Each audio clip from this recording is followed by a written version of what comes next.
Künstliche Blumen können wunderschön sein, aber sie wachsen und blühen nicht wie die echten. Roboter wurden programmiert, um zu sprechen und viele Aufgaben zu erfüllen. Aber sie haben weder Leben noch Gefühle.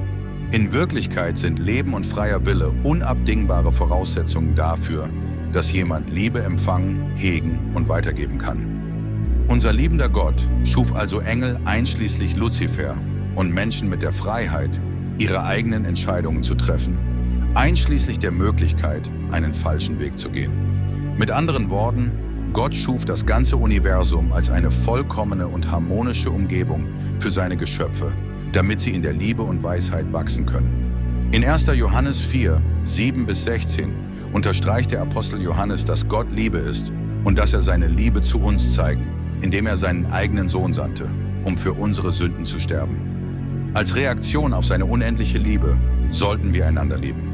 Eine solche Liebe, die göttlichen Ursprungs ist, wäre der überzeugendste Beweis dafür, dass Gott in uns bleibt und wir in ihm.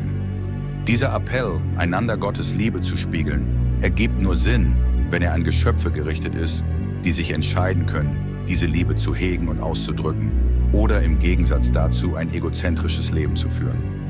Die Entscheidungsfreiheit kann jedoch leicht missbraucht werden. Eine traurige Tatsache, die in der tragischen Rebellion Luzifers im Himmel sichtbar wurde.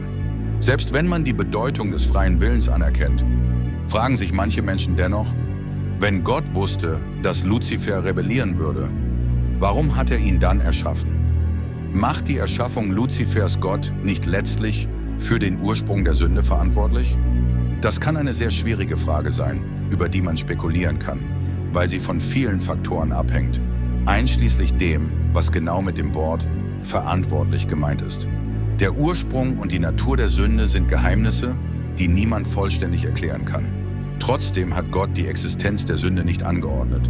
Er hat sie nur zugelassen und dann am Kreuz die endgültige Strafe für diese Sünde auf sich genommen, was ihn letztendlich befähigt, sie auszurotten. Bei all unseren schmerzhaften Grübeleien über das Böse dürfen wir nie vergessen, dass Gott selbst den höchsten Preis für die Existenz der Sünde und des Bösen bezahlt hat und dass er mehr darunter gelitten hat, als irgendeiner von uns jemals leiden wird.